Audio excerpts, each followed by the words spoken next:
The champagne flute trembled in my hand, condensation sliding down the crystal like tears I refused to shed. Around me, the hotel ballroom hummed with that particular frequency of wealth, hushed voices punctuated by crystalline laughter, the whisper of silk against marble, the ghost of expensive perfume mingling with imported roses. I stood near the entrance, invisible in my simple black dress, watching Chicago's elite celebrate a union I should have been part of, my ex-fiancé's wedding, to my former best friend. The irony tasted like copper on my tongue. I hadn't planned to come. For 3 months, since Marcus handed me back the modest engagement ring my grandmother left me, the only valuable thing my family ever owned, I'd convinced myself I was over it. Over him. Over the humiliation of discovering he'd been sleeping with Vivian behind my back for nearly a year. Over the whispers that followed me through our shared social circles, the pitying glances, the way people stopped inviting me to things because my presence made everyone uncomfortable. But then, the invitation arrived. Cream cardstock, embossed with gold lettering, my name written in elegant calligraphy that probably cost more than my monthly rent. Ms. Elena Reyes, we request the honor of your presence. Vivian's doing. I knew immediately. Marcus didn't have that kind of cruelty in him. He was merely weak, easily led. But Vivian, she wanted to see me broken, wanted to parade her victory, to watch me sit in those pews and witness her claiming everything that should have been mine. The smart thing would have been to throw it away. Stay home. Move on. Instead, I'd put on the one decent dress I owned, applied makeup with shaking hands, and took 3 buses across the city to the Meridian Grand Hotel, because some self-destructive part of me needed to prove I could survive it. I was such a fool. The ballroom doors opened wider, and guests began filtering toward their seats. I recognized most of them, Marcus's colleagues from the investment firm, Vivian's sorority sisters, the country club crowd who'd tolerated me when I was Marcus's fiancé, but forgot my name the moment we ended. I smoothed down my dress, suddenly aware of how cheap the fabric was, how the hem was slightly frayed, how I didn't belong here at all. Elena? I turned to find Marcus's mother, Patricia, gliding toward me in a cloud of Chanel and disapproval. Her eyes swept over me with the efficiency of an X-ray machine, cataloging every inadequacy. "I'm surprised you came," she said, her voice pitched just loud enough for nearby guests to hear. "Given the circumstances, how brave of you." The word brave landed like a slap. "I was invited," I managed, hating how small my voice sounded. "Yes. Well." Patricia's smile was all edges. "Vivian does have a generous spirit. Always has. I told Marcus from the beginning that you two weren't suited, but young men can be so blind to incompatibility." Her gaze dropped to my dress again, lingering on the department store label probably visible at the neckline. I'm glad he finally saw sense. "Vivian comes from the right sort of family, you understand." I understood perfectly. I was the daughter of a housekeeper and a mechanic who died when I was 16. My mother cleaned homes in the suburbs while I put myself through community college working double shifts at a diner. Marcus had been slumming when he dated me. His rebellious phase before settling down with someone appropriate, someone like Vivian, whose father owned half the city's real estate. "If you'll excuse me," I whispered, turning toward the ballroom. "The ceremony's about to start," Patricia called after me. "Your seat is in the back, the very back." Of course it was. I walked through those doors with my spine straight and my chin up, even as whispers followed me like wasps. The ballroom was obscene in its opulence. Crystal chandeliers dripping light onto silk-draped chairs, white roses exploding from golden vases, a string quartet playing something classical and melancholy in the corner. The guests were already seated, a sea of designer suits and cocktail dresses worth more than my yearly salary. And at the front, beside the flower-laden arch, stood Marcus. My chest tightened. He looked good. He always did. Tall, athletic, the kind of conventional handsome that opened doors. His tuxedo was custom-made, probably Italian. His dark hair was perfectly styled. He was laughing at something his best man said, completely at ease, entirely happy. He hadn't looked like that with me in months. I found my assigned seat, last row, aisle seat, positioned perfectly for a quick, unnoticed exit, and sank into it. The woman next to me shifted away slightly. As if failure might be contagious, I stared straight ahead, forcing my breathing to steady, reminding myself that in 2 hours this would be over. I could survive 2 hours. The music changed, shifting into the wedding march. Everyone stood. I stood too, my legs mechanical, my hands clenched at my sides, and then Vivian appeared. She was radiant. There was no other word. Her dress was a waterfall of ivory silk and lace, probably custom Vera Wang, her dark hair swept into an elegant updo, a diamond tiara catching the light. She moved down the aisle like she owned it, which, given her family's wealth, she probably did. Her smile confident, victorious. When she passed my brow, her eyes found mine. She winked. The gesture was so quick, so subtle, that no one else caught it. But I saw the triumph, the malice, the pure satisfaction of destroying me. My vision blurred. I blinked hard, refusing to cry, refusing to give her that satisfaction. But my chest was caving in, my throat closing, and I knew I couldn't sit through this ceremony. Couldn't watch them exchange vows, couldn't smile through the reception. Couldn't survive the inevitable moment when Vivian would corner me in the bathroom or by the champagne fountain to twist the knife deeper. I'd made a mistake coming here. As Vivian reached the altar and took Marcus's hands, I slipped out of my seat and moved toward the exit, keeping my steps quiet, my head down. No one noticed. Why would they? I was already a ghost.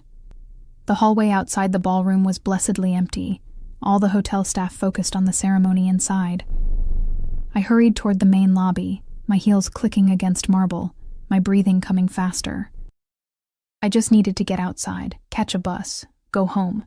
Forget this ever. I collided with something solid. Not something, someone. The impact knocked me backward, my heel catching on my dress. I stumbled, arms windmilling, certain I was about to fall and complete my humiliation. But a hand caught my elbow, steadying me with effortless strength. Careful. The voice was low, accented with something European I couldn't place, and it sent an inexplicable shiver down my spine. I looked up. And up. The man towering over me was not someone who should exist outside of magazines or movies. He was tall, easily 6'3" or 6'4", with the kind of build that suggested violence held barely in check. His suit was black, perfectly tailored, probably worth more than my car. Everything about him screamed money, but not the cheerful, ostentatious wealth of the wedding guests inside. This was different, darker, dangerous. His face was all sharp angles, strong jaw, high cheekbones, a nose that had been broken at least once. His hair was dark, pushed back from his forehead, and his eyes. God, his eyes were the color of smoke, gray and cold and utterly unreadable. They fixed on me with an intensity that made my breath catch. "I'm sorry," I stammered, pulling away from his grip. "I wasn't watching where You're crying." It wasn't a question. I reached up, shocked to find my cheeks wet. "When had I started crying? I'm fine," I lied, wiping at my face. "Sorry, excuse me." I tried to move past him, but he didn't step aside. Behind him, I noticed for the first time, stood 2 men in dark suits. They weren't hotel staff. Their posture was too alert, too watchful, their eyes constantly scanning the hallway. Security. Private security. Who was this man? "The wedding," he said, glancing toward the ballroom doors. "You were inside." "I was leaving." I clutched my small purse tighter. "Please, I just need to—" "Your ex-fiancé's wedding?" The question froze me. How could he possibly know that? He must have read the confusion on my face because something that might have been amusement flickered in those gray eyes. "You have the look of someone attending their own funeral, and you're leaving before the vows." His gaze traveled over me, clinical, assessing, the rejected bride. Heat flooded my cheeks. "I don't know who you are, but Dante." He extended his hand. Dante Salvatore. The name meant nothing to me, but the way he said it, like he expected recognition, made my stomach clench. I didn't take his hand. "I really need to go," I said. "To where? Home?" He tilted his head slightly. "Or are you going to stand outside in the cold, wait for your bus, and spend the next year remembering this as the moment they broke you completely?" The words hit like bullets, because he was right.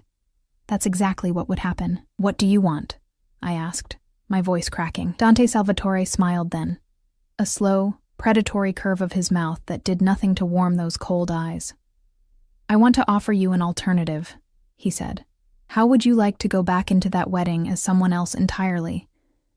Someone they can't touch, can't humiliate, can't destroy." I stared at him. "What are you talking about?" "I'm talking about revenge, Elena." He said my name like he'd known it all along. "The kind that will haunt them forever. Are you interested?" Every instinct screamed at me to run. This man was danger incarnate. I could feel it radiating from him like heat from flames. Whatever he was offering, it couldn't be real, couldn't be safe. But God help me. I wanted it. "How?" I whispered. His smile widened, and I felt the world tilt beneath my feet. "Marry me."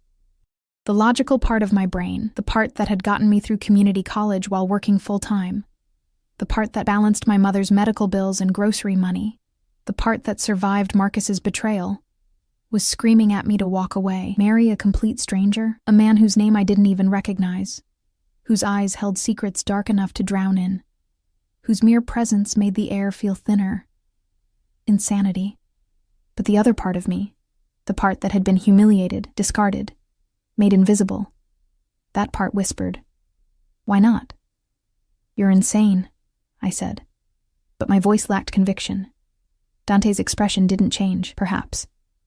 "But you're still standing here, which means you're considering it. I don't even know you. You could be a—" I gestured helplessly at him, at the two silent men flanking him like sentries. "A criminal, a psychopath, all distinct possibilities," he agreed, maddeningly calm. "But right now, in this moment, I'm the only person offering you a way out of your humiliation. So the question isn't who I am, Elena.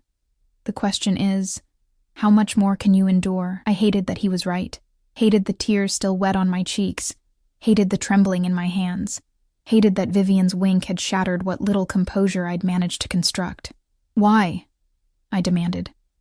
"Why would you do this? You don't know me. What could you possibly gain from—" "Does it matter?" He cut me off, checking his watch, a sleek piece of machinery that probably cost more than my car. "You have approximately 4 minutes before the ceremony ends and those guests flood this lobby. 4 minutes to decide whether you walk out of here as the pathetic ex-girlfriend they all pity or as someone they'll never forget." The word pathetic stung because it was exactly how I felt. "This is crazy," I whispered. But my feet weren't moving toward the exit.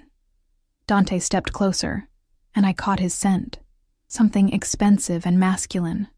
Leather and cedar and smoke. "I have a car waiting outside. A penthouse apartment with a view of the lake. A closet full of designer clothes that will fit you perfectly." His voice dropped lower, intimate, dangerous. "And a jeweler who can have a ring on your finger in less than an hour. All you have to do is say yes." "But why?" I pressed. "What do you want from me?" Something flickered in those gray eyes. Something that might have been pain or anger or both. Let's call it a mutually beneficial arrangement. You get your revenge. I get— He paused, his jaw tightening almost imperceptibly. "I get what I need. The details can be discussed later. Right now, you need to choose." From inside the ballroom, I heard the officiant's voice rising. "I now pronounce you husband and wife." Time was up. I thought of Vivian's triumphant smile, Patricia's casual cruelty, the whispers that would follow me for months, years, the weight of being the woman who wasn't good enough, who never would be good enough, who deserved to be replaced. I thought of going home to my studio apartment, crawling into bed, and spending the rest of my life as a cautionary tale. And then I looked at Dante Salvatore, this stranger with his dangerous eyes and impossible offer, and made the most reckless decision of my life. Yes. The word barely left my lips before Dante was moving. He turned to one of his security men. "Call Romano. Tell him we need everything ready in 45 minutes. The penthouse, the jeweler, everything." To the other, "Bring the car around. Back entrance." Both men nodded and disappeared with military efficiency. Dante took my elbow, his grip firm but not painful, and guided me down a side corridor away from the lobby. "We'll need to move quickly. Once the ceremony ends, they'll be taking photos, then the receiving line. We have maybe 30 minutes before the reception starts. Wait. I dug my heels in, forcing him to stop. 30 minutes? You want to get married in 30 minutes? No. He looked at me like I was being deliberately obtuse. We'll get married tomorrow. Tonight, we're simply creating the appearance that we already are. A ring, the right clothes, the right attitude. No one will question it if we sell it properly. My head was spinning. This is insane. They'll believe what they see, Dante interrupted. And what they'll see is you walking back into that reception on the arm of someone they recognize, someone who matters, someone who makes them question every assumption they've ever made about you. Who are you? I asked for the second time, but with more urgency. Really? We'd reached a service elevator. Dante pressed the button, then finally looked at me directly. I'm someone who makes problems disappear, Elena. Someone who controls territories from here to the East Coast. Someone your ex-fiancé and his new bride will recognize the moment I walk into that ballroom. His voice was matter of fact, like he was discussing the weather. I'm someone they'll fear. The elevator dinged. The doors opened. I couldn't say it. Couldn't process it. Yes. He stepped inside, waiting for me to follow. Now, are you coming, or would you prefer to face them alone?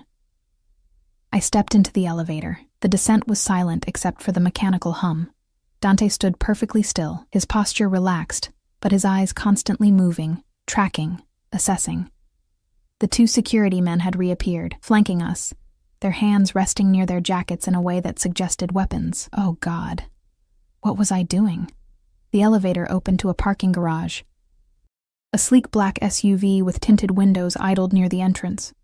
Another man in a dark suit behind the wheel. Everything about this screamed organized crime. The vehicles, the security, the military precision. I'd just agreed to marry a mobster. Elena. Dante's voice pulled me from my spiral. If you're going to panic, do it in the car. We're exposed here. He was right. Security cameras dotted the garage ceiling. Anyone could be watching. I let him guide me into the SUV's back seat, sliding in beside him as the door closed with an expensive thunk. The car pulled out immediately, smooth and fast. Where are we going? I asked. My penthouse, 20 minutes from here. Dante was typing something on his phone, his fingers moving with practiced speed. You'll shower, change, meet with the jeweler. Then we return. Just like that. Just like that. He glanced up. Unless you've changed your mind?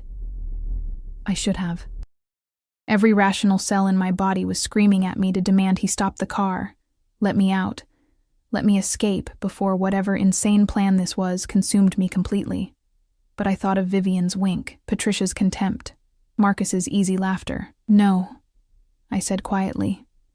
I haven't changed my mind. Dante nodded and returned to his phone. For several minutes, we drove in silence through Chicago's downtown, the city lights bleeding past the tinted windows in streaks of gold and white. I watched the streets I'd walked 1,000 times, the diner where I'd worked through college, the bus stop where I'd waited in the rain, the cheap apartment buildings that housed people like me, all of it feeling suddenly distant, like I was already becoming someone else. You'll need a story, Dante said abruptly, for how we met. I turned to him. What?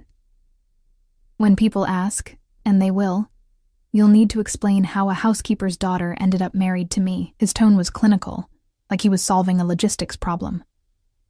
The truth would raise too many questions. What truth? I asked. I don't even know the truth. We met 20 minutes ago in a hotel hallway. Exactly.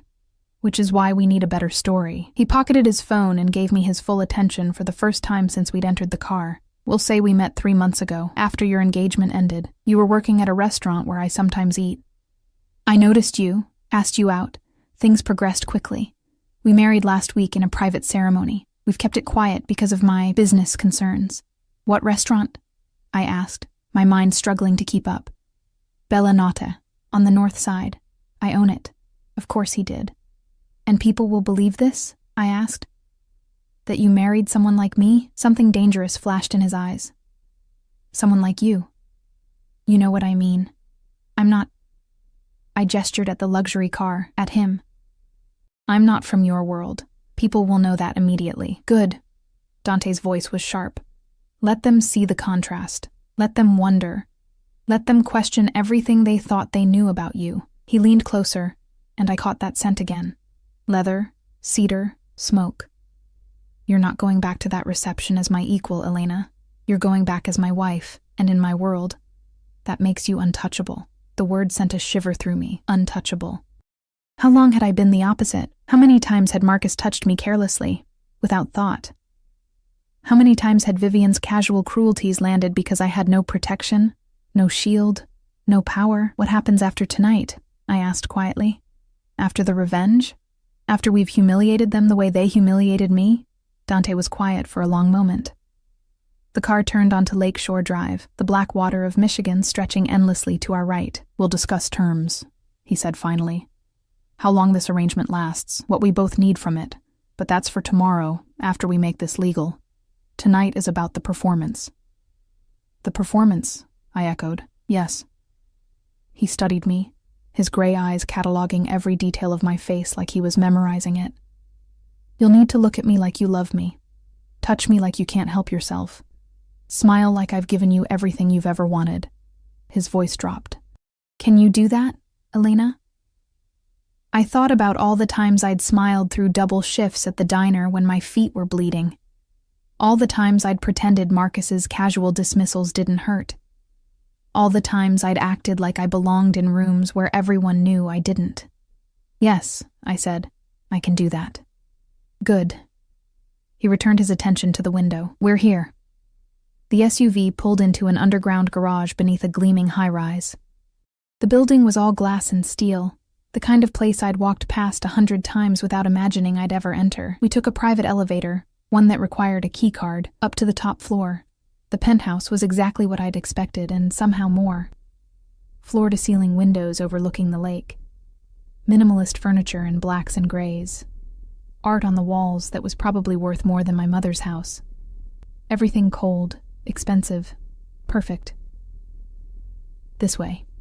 Dante led me down a hallway to a master bedroom suite larger than my entire apartment. He opened the walk-in closet, and I actually gasped. Rows of dresses, shelves of shoes, drawers of jewelry, all in my size.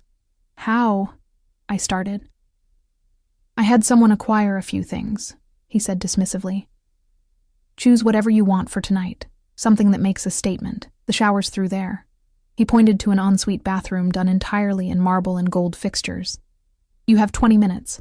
He left before I could respond, the door closing behind him with a quiet click. I stood alone in that obscene luxury, surrounded by clothes worth more than I'd earned in my entire life, and finally let myself feel the full weight of what I'd just agreed to.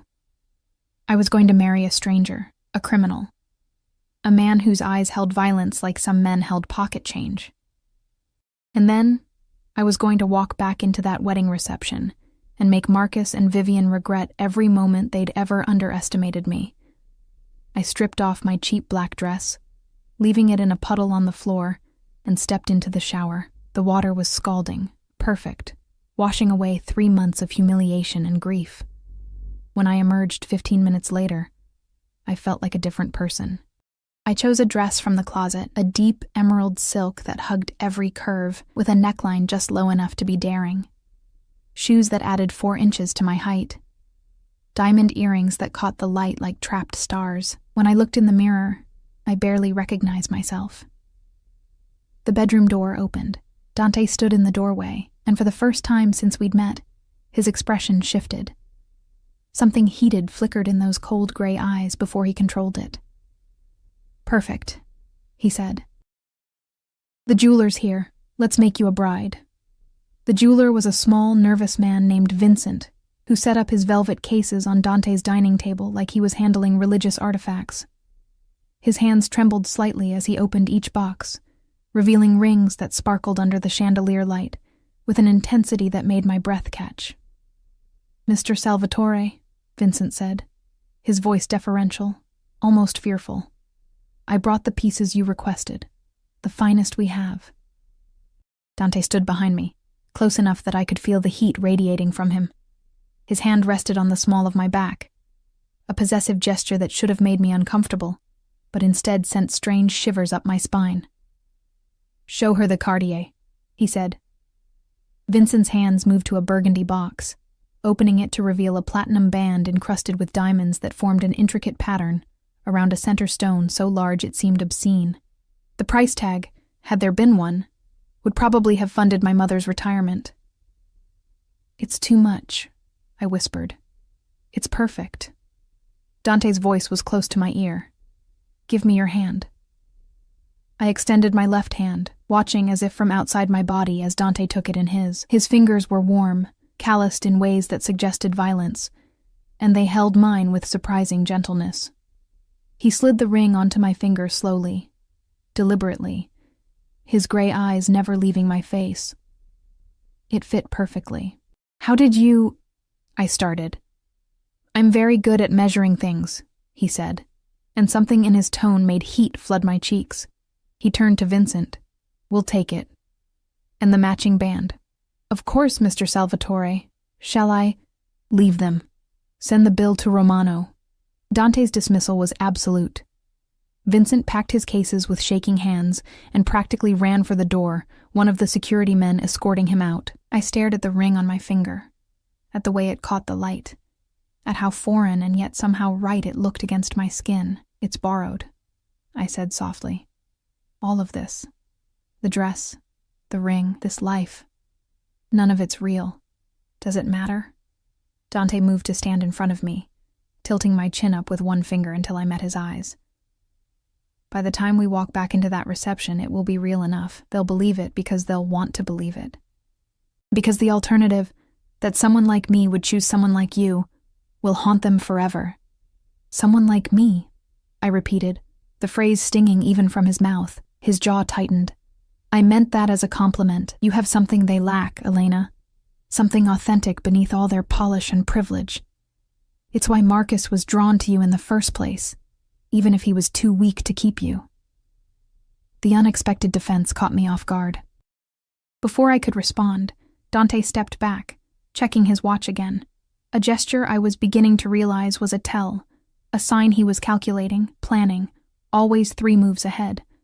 "We need to go," he said. "The reception will be in full swing by now. We'll make an entrance, stay exactly 45 minutes, and leave. Long enough to be seen, short enough to maintain mystery." "What do I do?" I asked, hating how uncertain I sounded. "You stay close to me. You let me handle anyone who asks questions. And you remember—" His eyes locked onto mine with an intensity that made my pulse race. "You're mine now, at least for tonight. Act like it." The possessiveness in his voice should have terrified me. Instead, it felt like armor. The drive back to the Meridian Grand Hotel took 20 minutes. Dante spent it briefing me on people I might encounter. Names, positions, relationships. He rattled off information with the precision of someone who made it his business to know everyone's secrets. "Patricia Aldridge will try to corner you," he said. "Don't engage. I'll handle her." "Marcus's mother." "Yes.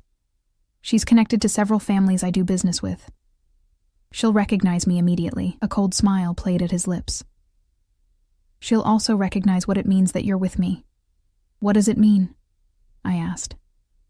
Dante turned those gray eyes on me. "It means you're protected, untouchable. Mine." He said the last word like a brand. "In my world, Elena, that's not something given lightly. People will understand the implications." The SUV pulled up to the hotel's main entrance. Through the tinted windows, I could see guests milling about in the lobby, the same people who'd watched me slink away in shame less than 2 hours ago. My hand started shaking. Dante's hand covered mine, stilling the tremor. "Breathe," he commanded softly. "Remember why we're doing this." I thought of Vivian's wink, Patricia's cruelty, the humiliation burning in my chest like acid. "I'm ready," I lied. "Good." He squeezed my hand once, then released it. "Stay close.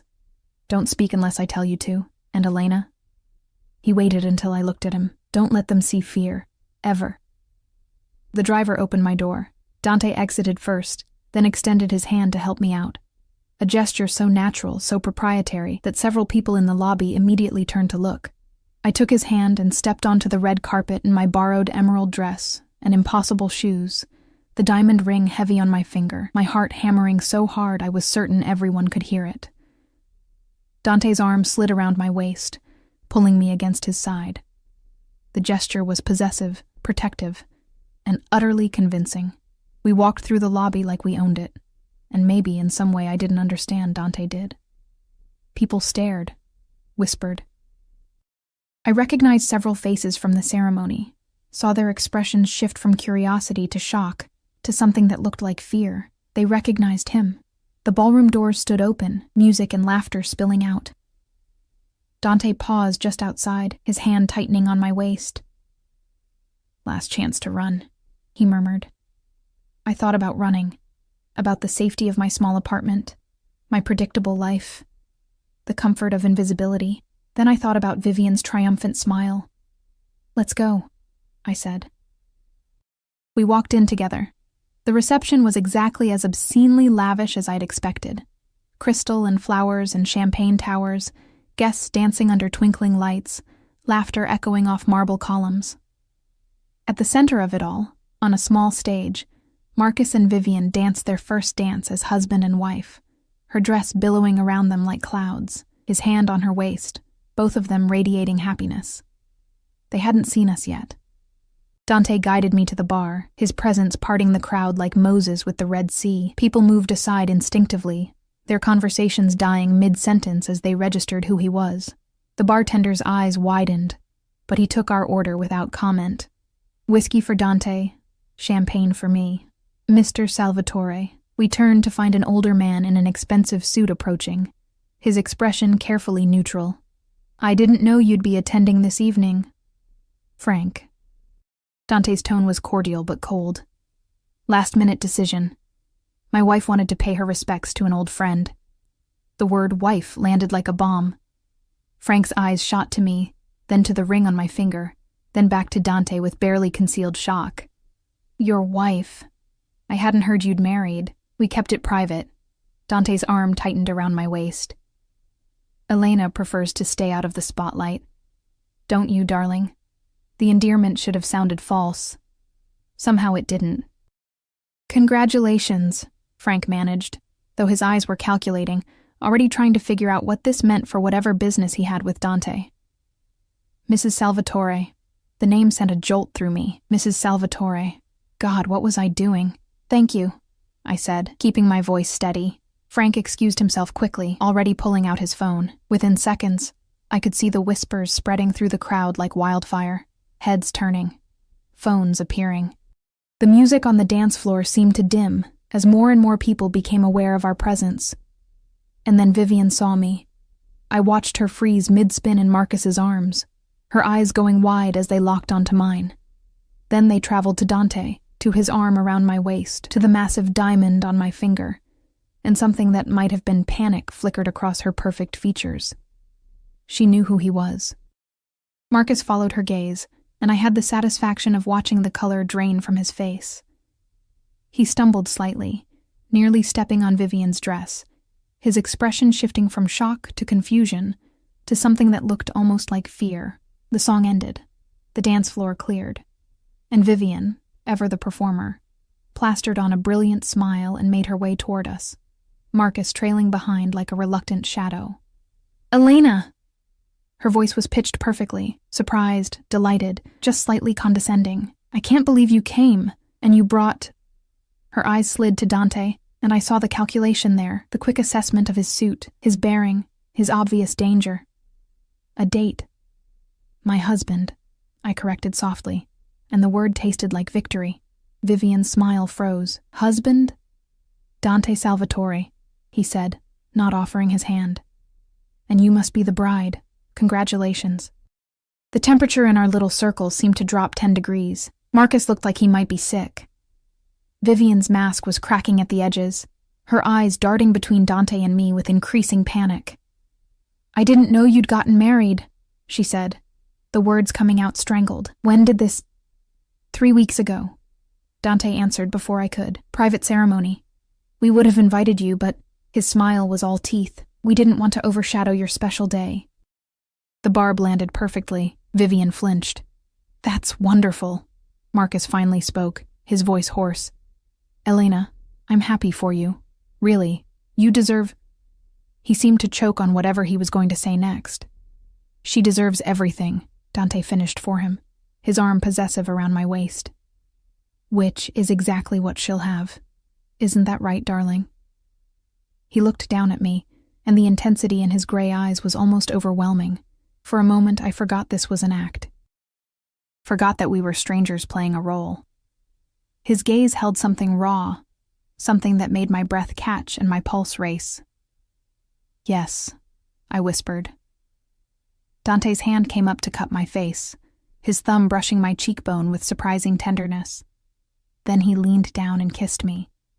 It was soft, controlled, perfectly appropriate for a public setting. But underneath that control, I felt the promise of something darker, something dangerous.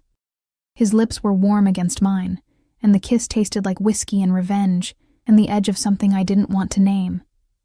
When he pulled back, the entire ballroom was staring, including Patricia Aldridge, who looked like she'd been struck by lightning. "Elena," she breathed, appearing at Vivian's side. "What is the meaning of this?" Dante turned to her with glacial politeness. "Mrs. Aldridge, how nice to see you again." "Again?" Patricia's voice was faint. "We've met at several charity functions. Your husband handles some of my legitimate investments." The emphasis on legitimate was subtle, but unmistakable. "I don't believe we've ever been formally introduced, though. I'm Dante Salvatore, Elena's husband." Patricia's face went through several shades of white. She looked at me, really looked at me, and I saw the exact moment she understood what had happened. The girl she'd dismissed as worthless, inappropriate, beneath her son, was now married to someone she feared. "I see," she managed. "Well, this is unexpected." "Life is full of surprises," Dante said pleasantly. "If you'll excuse us, I'd like to dance with my wife." He guided me toward the dance floor before anyone could respond, leaving Patricia, Vivian, and Marcus standing frozen in our wake.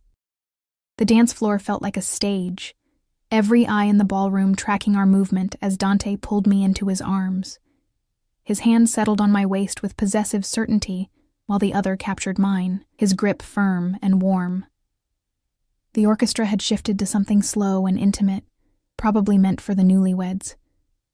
But Dante had claimed it like he claimed everything else, without asking, without apology. "You're trembling," he murmured, his lips close to my ear. "Everyone's staring," I whispered back. "Good. Let them stare." He pulled me closer, eliminating the polite distance between our bodies. Let them see exactly what they lost. We moved together across the floor, and despite everything, the insanity of this situation, the danger radiating from the man holding me, the fact that this was all an elaborate lie, I couldn't deny that we fit. His movements were controlled, practiced, leading me through steps I barely knew with effortless grace. Where did a mobster learn to dance like this? The question slipped out before I could stop it. His lips curved slightly. My mother insisted on lessons. She believed that power without refinement was merely brutality. Something dark passed through his eyes. She was wrong, but the lesson stuck. "Was?" I asked softly. "She's been gone 15 years. His voice was flat, emotionless. Killed by someone who thought I'd be easier to control without her influence.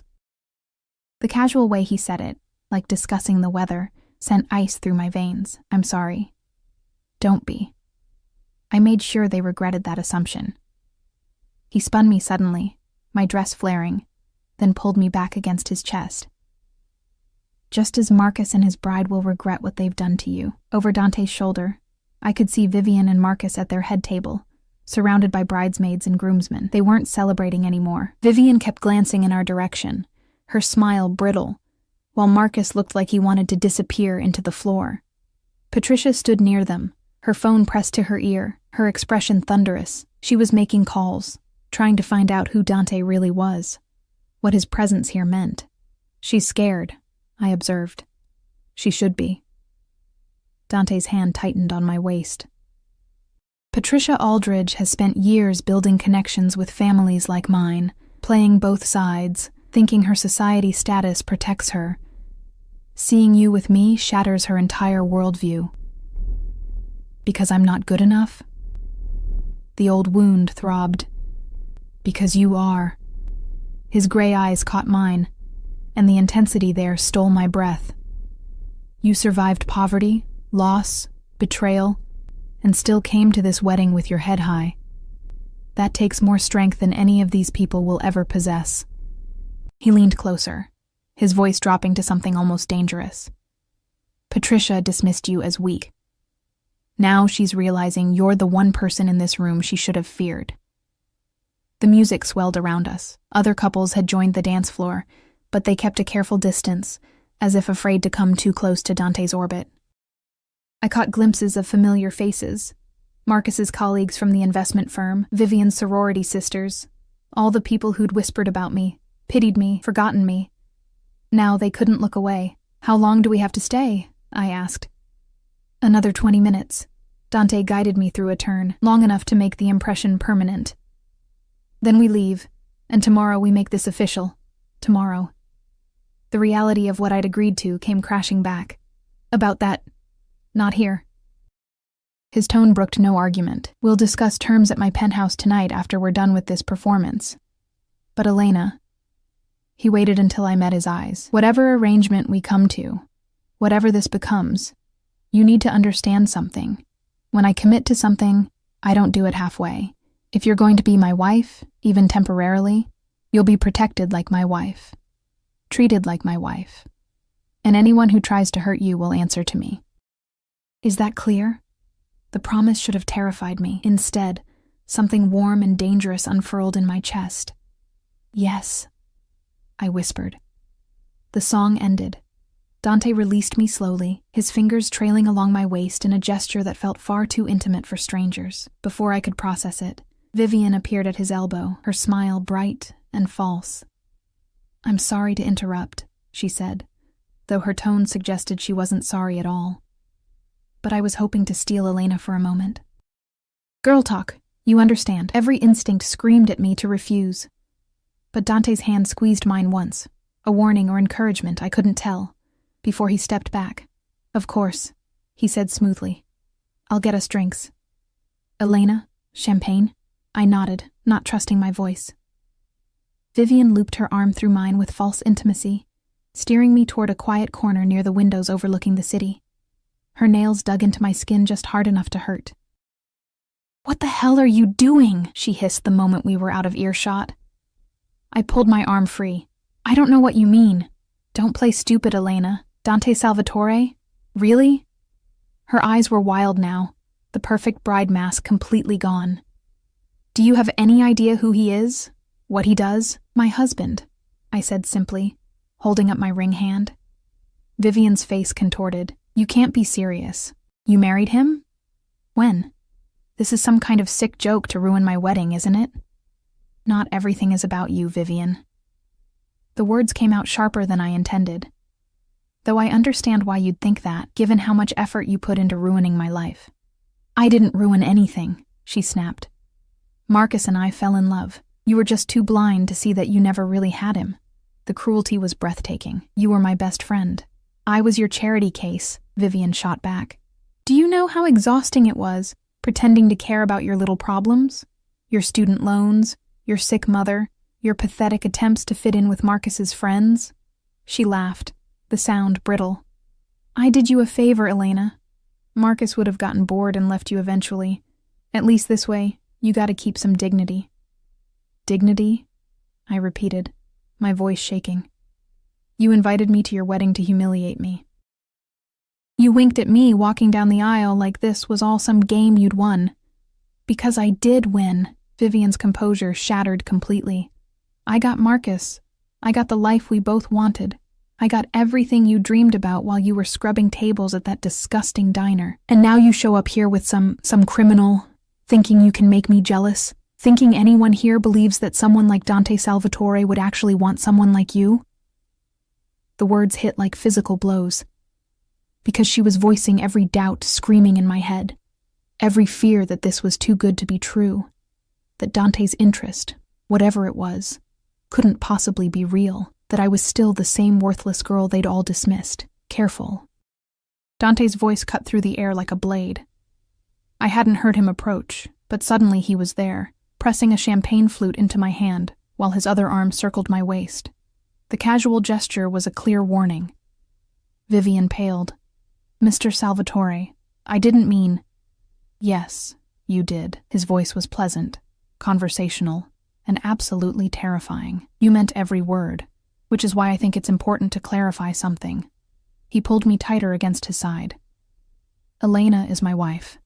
That means an insult to her is an insult to me, and I have very particular ways of handling insults. We were friends.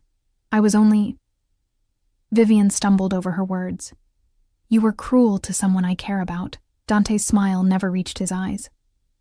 "I'd suggest you spend the rest of your wedding celebration being very grateful that I'm in a generous mood tonight.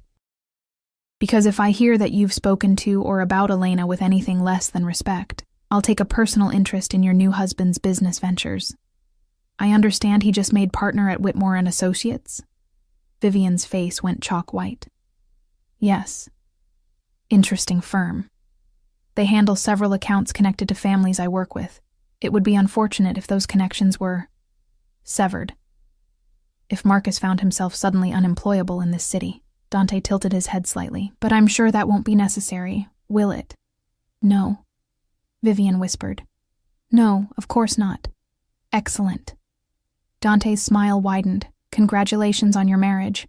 I hope you both find exactly what you deserve." The threat embedded in those words was unmistakable.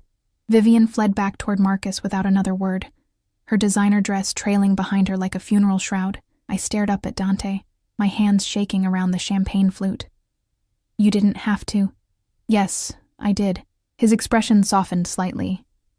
"She needed to understand that you're protected now. They all do." He glanced around the ballroom, at the whispers and stares still following us. "We've made our point. Let's go." "Already?" "You've had enough." It wasn't a question.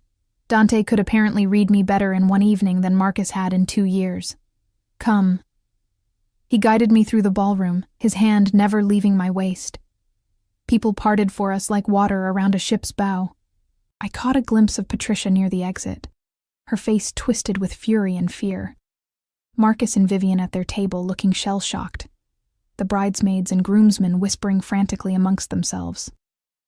We'd destroyed their perfect wedding night.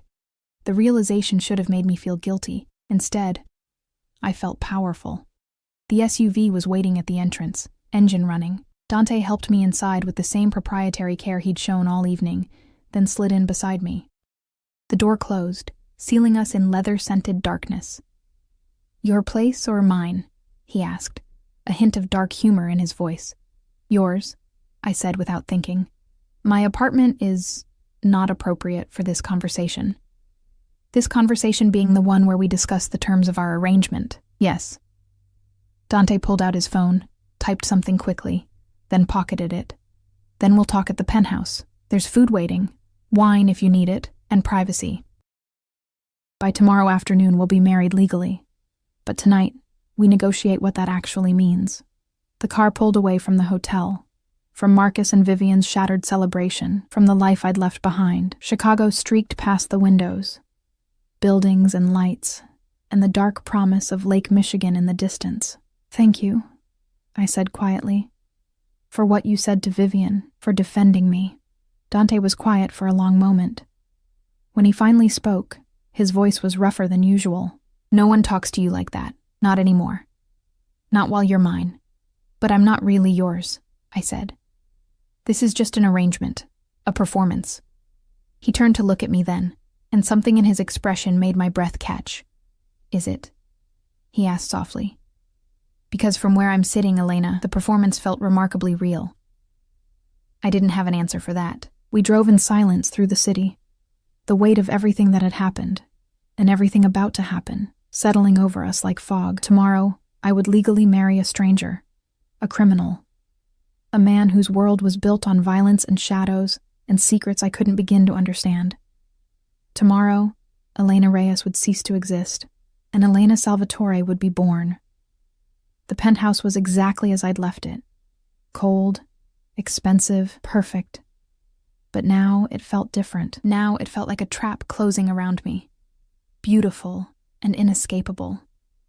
Dante led me to the living room where, true to his word, food waited on the coffee table. Elegant appetizers, wine, chocolate-covered strawberries that probably cost more than my weekly grocery budget. He poured us both wine, handed me a glass, then sat across from me in a leather chair that seemed designed to emphasize his size, his power, his control. "So," he said, swirling the wine in his glass, "let's talk about what you're actually agreeing to." My stomach clenched. "I'm listening." "Marriage contract, 1 year minimum. You'll live here, play the role of my wife in public, attend events at my side when required. In exchange, you'll have access to my accounts, security, and all the privileges that come with my name." He took a sip of wine, his eyes never leaving my face. "Your mother's medical bills will be paid. Her house will be cleared of debt. You'll never have to work another shift at that diner or worry about making rent." The offer was staggering, life-changing, terrifying. "What do you get out of it?" I asked. Dante set down his glass, leaning forward with his elbows on his knees. "Legitimacy, respectability, the kind of image that makes prosecutors think twice before investigating me." His jaw tightened. "And something more personal that I'm not ready to discuss yet. That's not fair." "No," he agreed, "but it's the truth. In time, if you stay, if this arrangement works, I'll tell you. But not tonight." I should have pushed, should have demanded answers. But looking at him, at the shadows in his eyes, the tension in his shoulders, the carefully controlled pain, I found myself nodding instead. 1 year, I repeated, minimum. If either of us wants out after that, we divorce quietly. You keep a generous settlement, I keep my reputation, we both move on. And if something happens before then? If you get arrested or killed or... I won't be. His confidence was absolute, but if the impossible occurs, you'll be provided for. Everything protected by prenuptial agreement. It was too much. Too fast. Too overwhelming. I need to think, I said. You have until morning.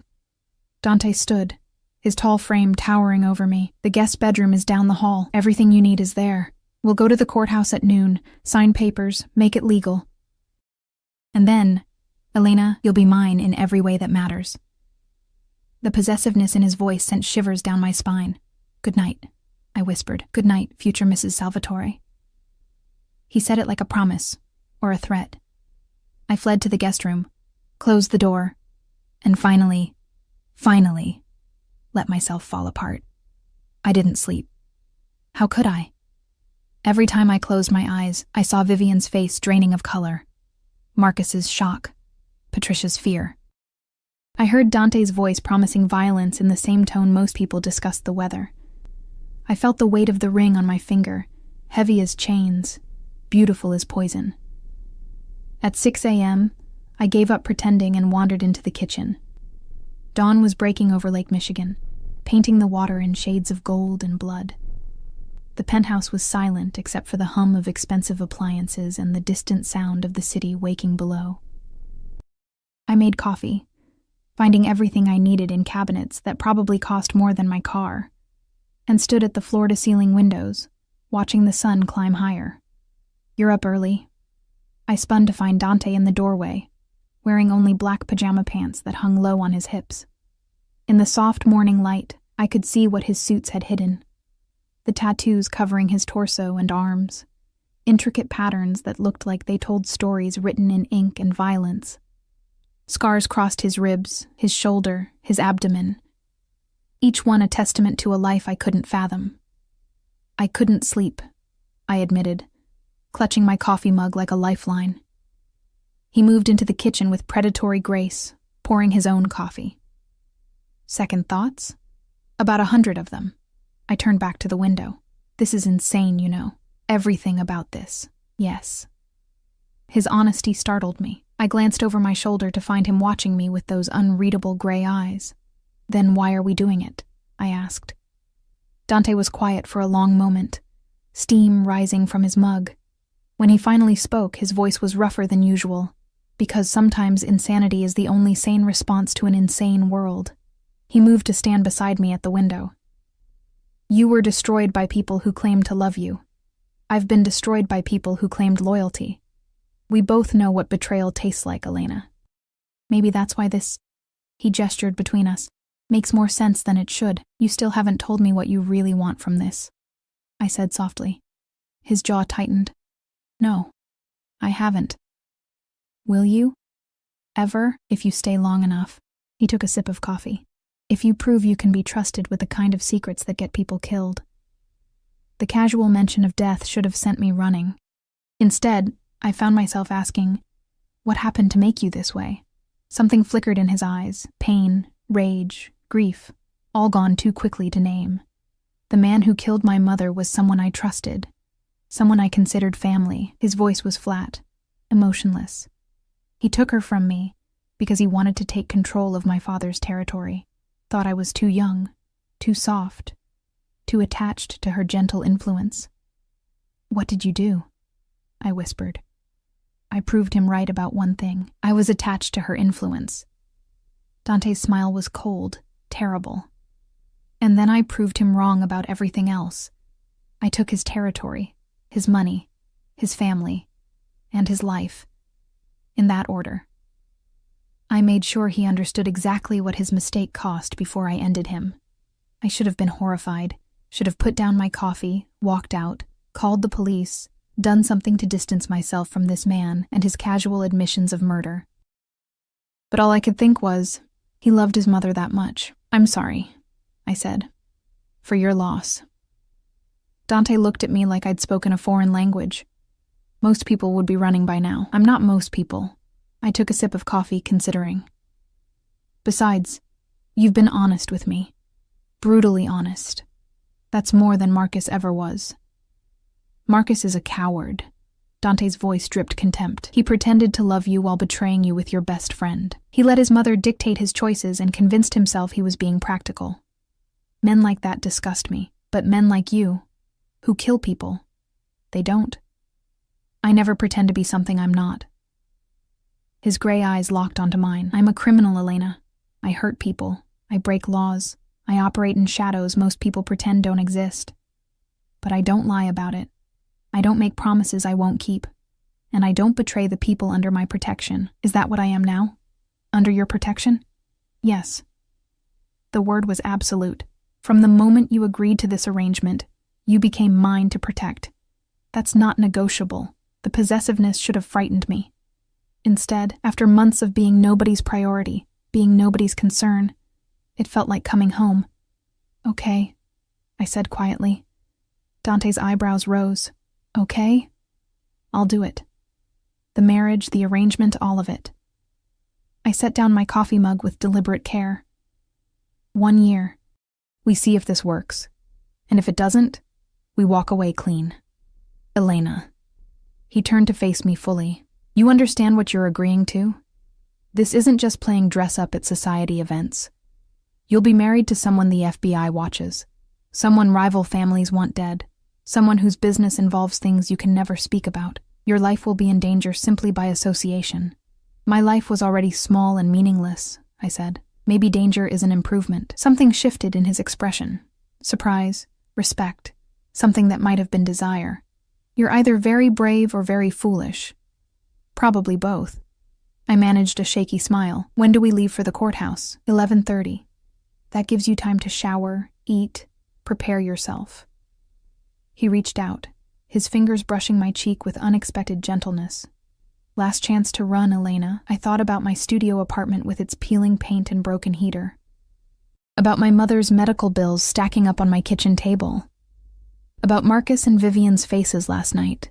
The shock and fear and sudden understanding that I wasn't who they thought I was. About the way Dante had defended me without hesitation, threatened violence on my behalf, looked at me like I mattered. "I'm not running," I said. His hand cupped my face fully now, his thumb tracing my cheekbone. Then understand this. Once we sign those papers, once you take my name, you're mine. Not just for show, not just for appearances. Mine. Can you handle that? Every rational part of my brain was screaming warnings, but the part that had survived poverty and loss and betrayal, the part that had walked into that wedding reception with my head high despite everything, that part whispered, "Yes, yes," I said aloud. Dante's eyes darkened. For a moment, I thought he might kiss me. Really kiss me, not the controlled performance from the reception. But instead, he released me and stepped back. "Get ready," he said, his voice rough. "We have a wedding to attend." 3 hours later, I stood in the Cook County Courthouse wearing a cream-colored dress from Dante's mysteriously well-stocked closet, my hand in his, repeating vows in front of a bored clerk and 2 of Dante's security men serving as witnesses. "Do you, Elena Maria Reyes, take this man to be your lawfully wedded husband?" I looked at Dante, at his sharp suit and dangerous eyes, at the man who was either my salvation or my destruction, and said, "I do." "Do you, Dante Salvatore, take this woman to be your lawfully wedded wife?" "I do." His voice was steady, certain, absolute. "By the power vested in me by the state of Illinois, I now pronounce you husband and wife." The clerk stamped our marriage certificate without ceremony. "You may kiss the bride." Dante pulled me close, his hand sliding into my hair, tilting my face up to his. "Last chance," he murmured against my lips. "Stop giving me outs," I whispered back. He smiled, genuinely smiled, and then kissed me. It wasn't like the performance at the reception. This was claiming, possessive, a promise sealed with heat and hunger.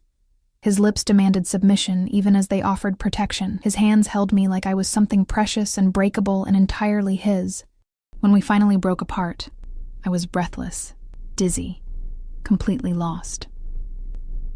"Welcome to the family, Mrs. Salvatore," Dante said softly. The next few weeks passed in a blur of surreal luxury and mounting danger. Dante was right. Being his wife meant stepping into a world I'd never imagined.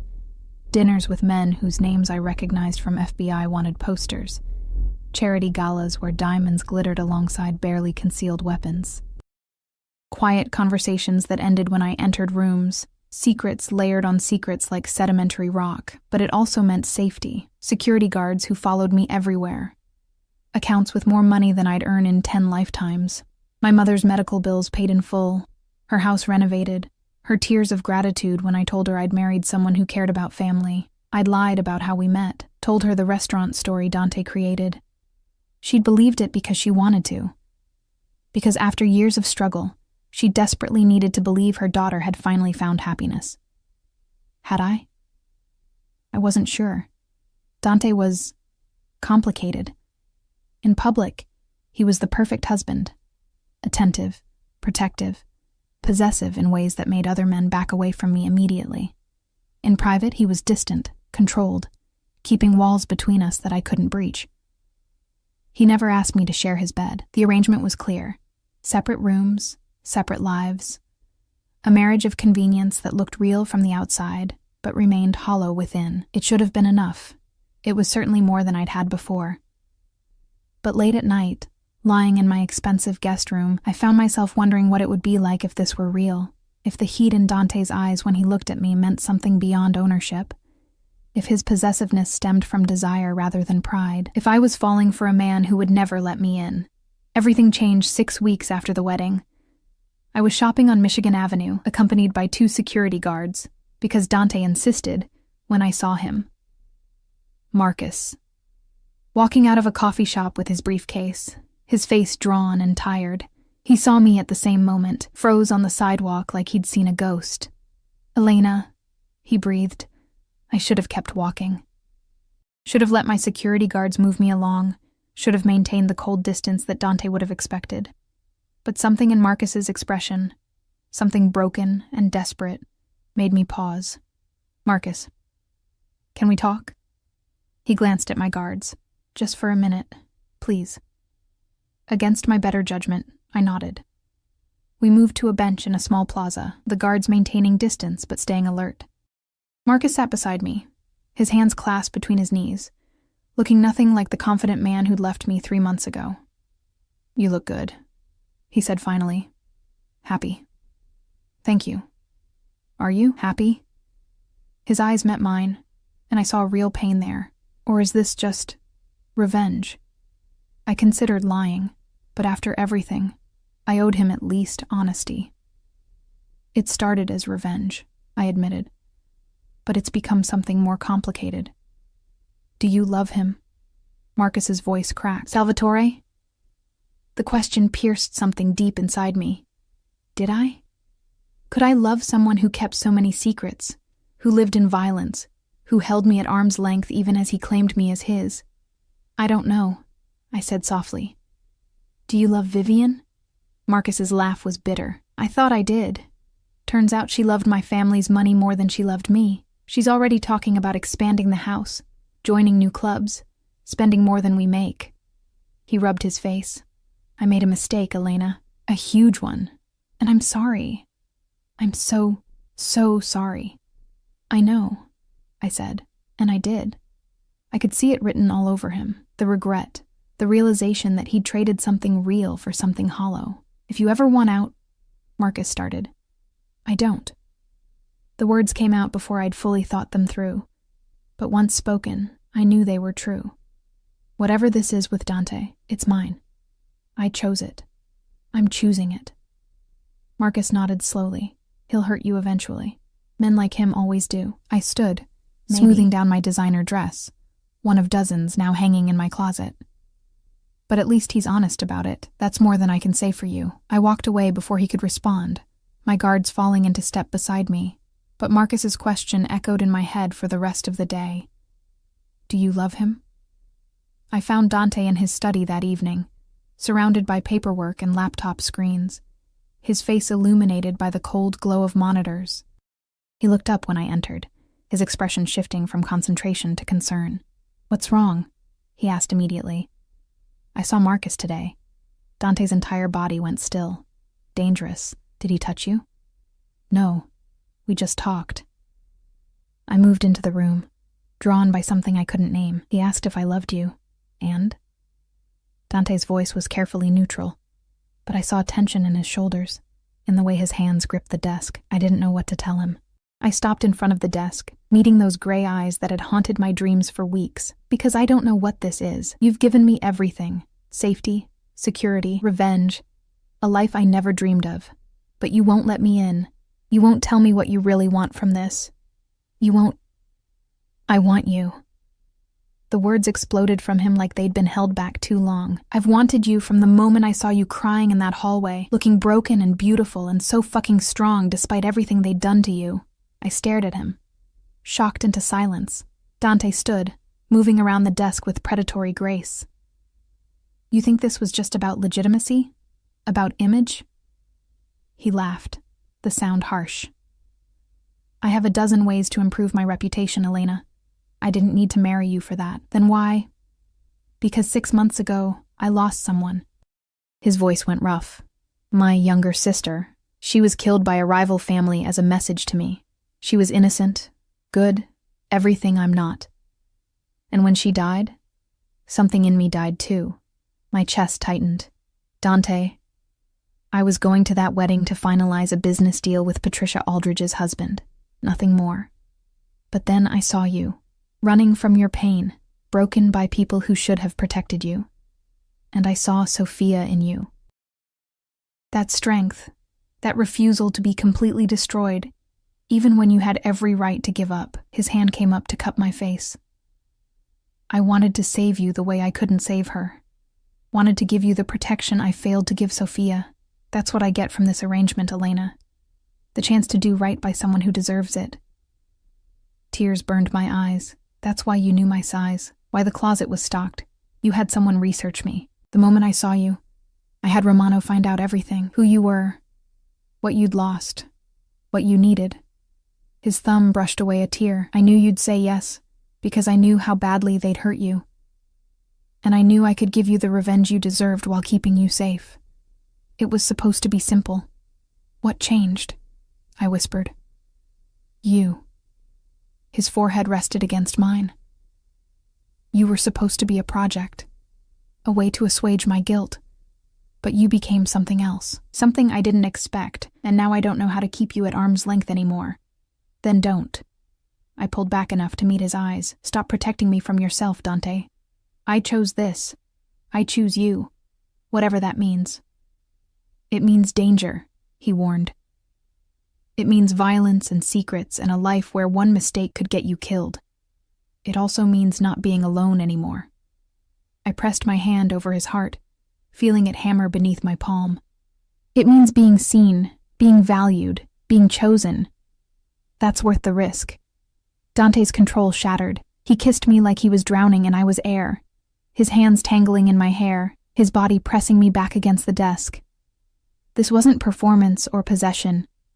This was hunger, need, desperation held back for too long. When we finally broke apart, both breathless, he pressed his forehead to mine again.